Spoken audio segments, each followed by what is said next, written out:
Peace and namaste, my friend. Hi, PL, from the coast of Maine. Got some bird songs this morning for you. Hope you can hear them. I'll turn it off when the cars come. So, the self with a capital S is not known through the study of scriptures, the subtlety of intellect, or much learning, but by one who longs for the self is the self revealed. The Katha Upanishads.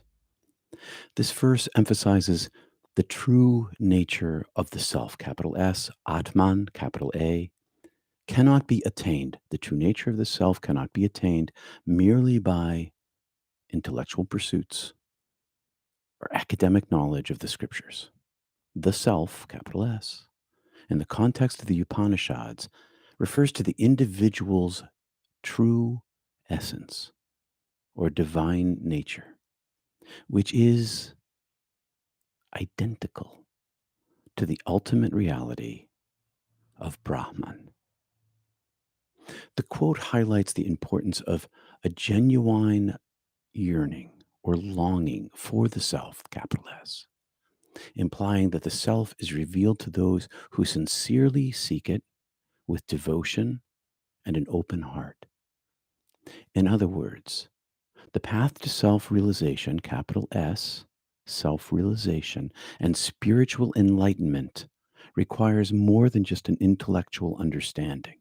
It demands an inner transformation driven by a deep desire to experience one's true essence.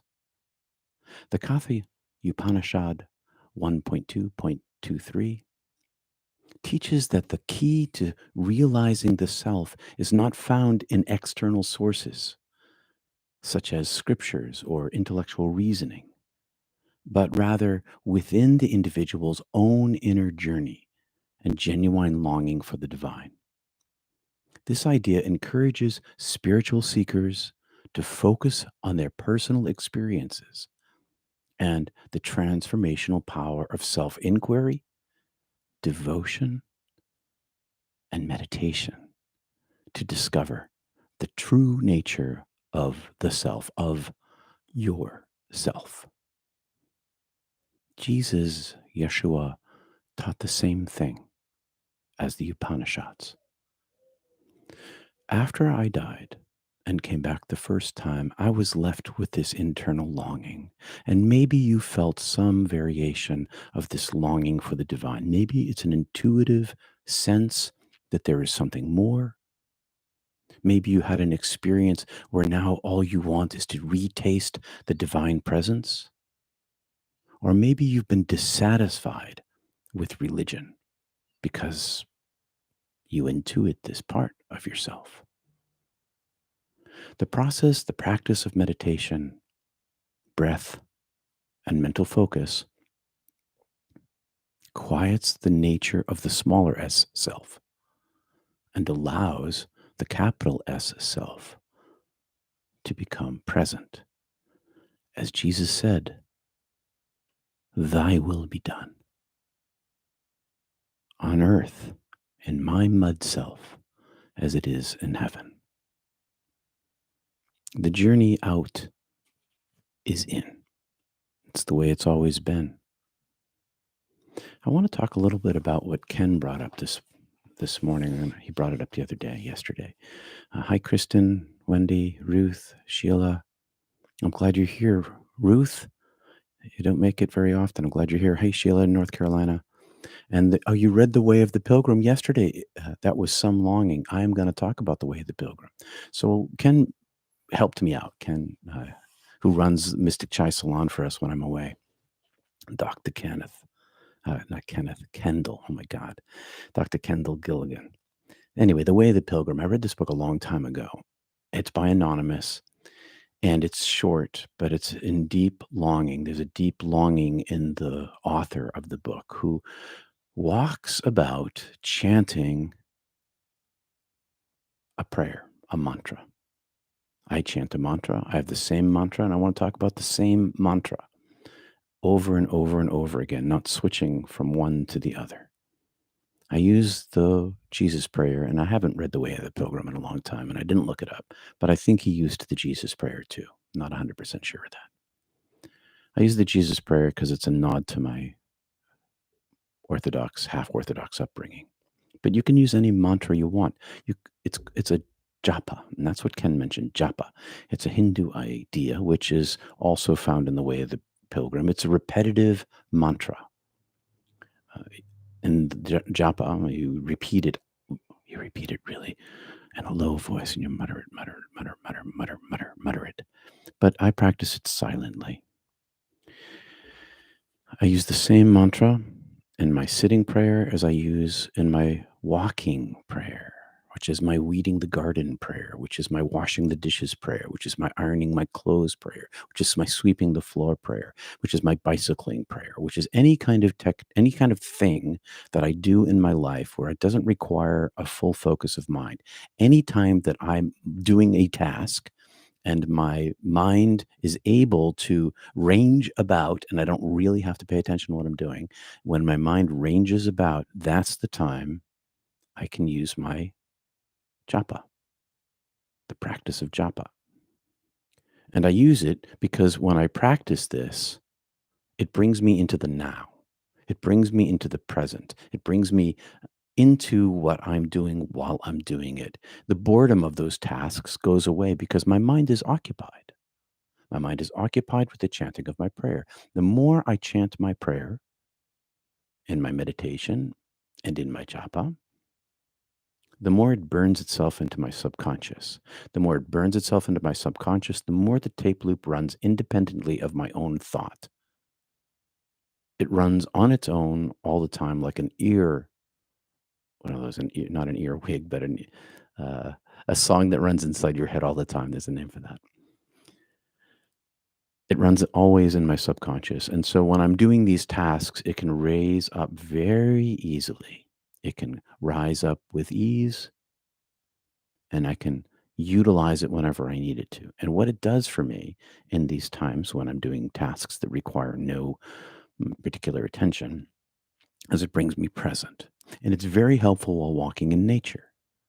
When I'm out in nature and I'm walking on a path somewhere and I'm ranging in my mind over a song or something I should have done or something that's coming up or something in the past, or I'm ruminating or whatever my mind is doing as it runs on its free rein, and I'm not paying attention to it all where I am, I begin my japa practice. I start to chant inside myself with my breath on my footsteps, and I suddenly hear the bird sounds, the bird songs, the crack of the twig beneath my foot, the rustle of the leaves in the trees. It brings me into the now and into the present. And in the now is where the divine is, where the higher self is, where the self realization happens, touching it again and again and again and again.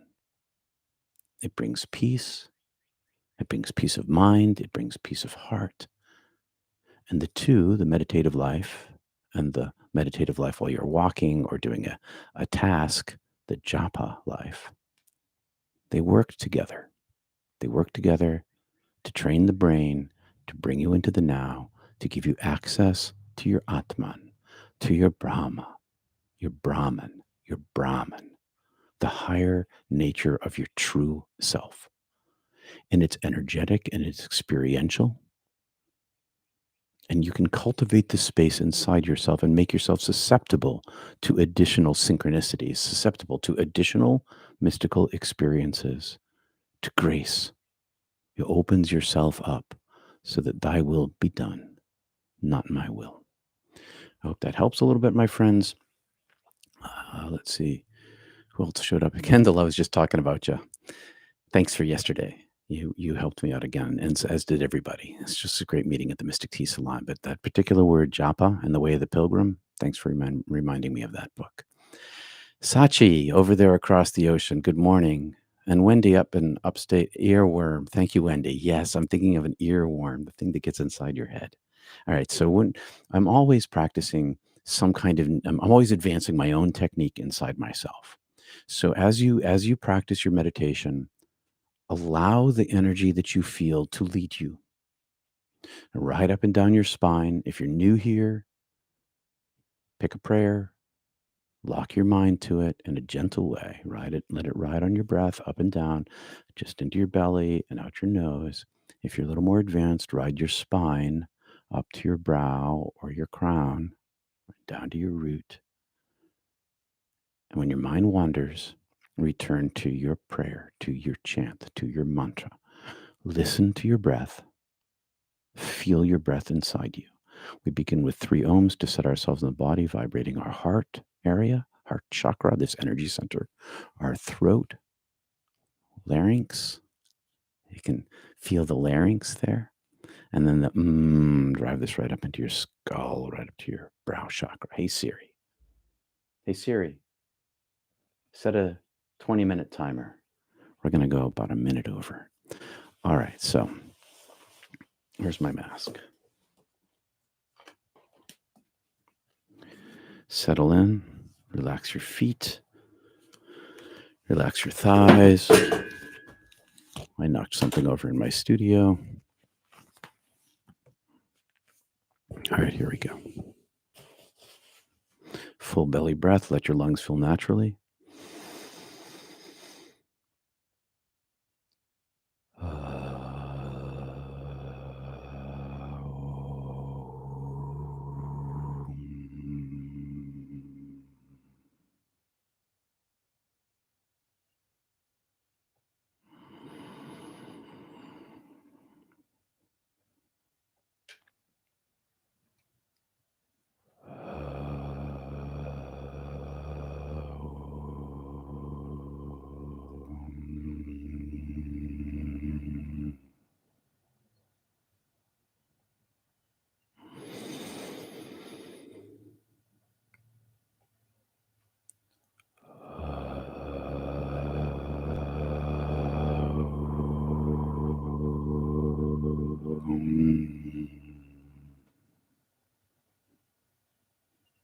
Meditation.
Peace and love to everyone.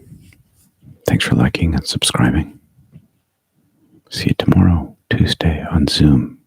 You can find it at peterpanagore.love. May the peace be with you always.